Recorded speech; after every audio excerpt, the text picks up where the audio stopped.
పిల్లలు తన తోటి స్నేహితులని వెటకారంగా మాట్లాడిన నక్కకి సింహం ఎలా బుద్ధి చెప్పిందో ఈ కథలో చూద్దాం. అనగనగనగనగా ఒక అడవిలో ఒక సింహం తన కొడుకు పుట్టినరోజుకి మిగతా జంతువులకి పార్టీ ఇస్తోంది. మిగతా జంతువులన్నీ happy birthday to you, happy birthday to you, happy birthday dear చిన్ని సింహం, హ్యాపీ బర్త్డే టు యూ అని పాటలు పాడి కేక్ కట్ చేసాయి.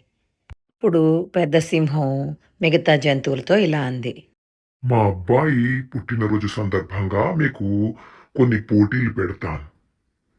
ముందుగా పరుగుల పందెం పెడతాను, అందరూ పాల్గొనండి అంది. అయితే వీటిలో ఒక నక్క మాత్రం ఆడలేదు. ఆడకపోగా ఎలా ఓడిపోయారో మీరు పరుగుల పందెంలో అని ఓడిపోయిన వాళ్ళని వేటకారాలుగా మాట్లాడింది. నక్క మాటలకి మిగతా ఓడిపోయిన జంతువులు చాలా బాధపడ్డాయి.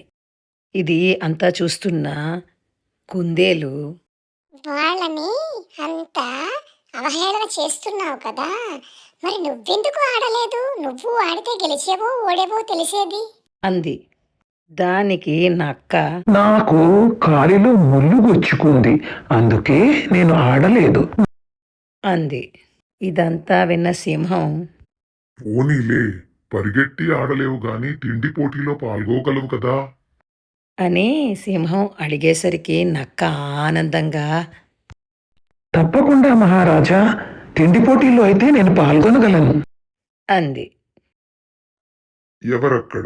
వెంటనే 2 మట్టి కూజాలని మూతి చిన్నగా ఉన్న వాటిని తెప్పించండి. మీకు పోటీ కొంగతో ఉంటుంది నక్క. ఈ 2 కూజాలలో పాయసం ఉంది. నువ్వు ముందు ఖాళీ చేస్తావో కొంగ ముందు ఖాళీ చేస్తుందో చూద్దాం. కొంగ ముక్కు పొడవుగా ఉండడం వలన కొంగ గబగబా తాగేసింది పాయసం. నక్క మూతి ఆ కూజాలోకి వెళ్ళలేదు. నక్క అవస్థ చూసి మిగతా జంతువులు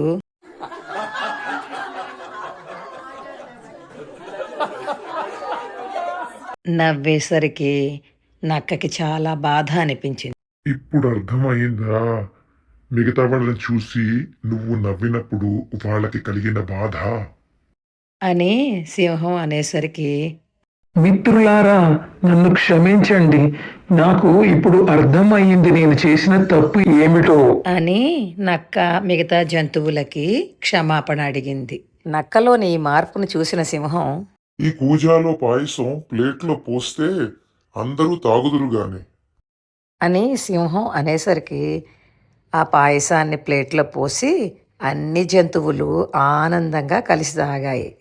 మనం ఎప్పుడూ ఇలాగే స్నేహంగా ఉందాము అనుకుని ఆ రోజు నుండి ఒకరికొకరు ఎగతాళి చేసుకోకుండా ఆనందంగా స్నేహితులుగా గడిపాయి.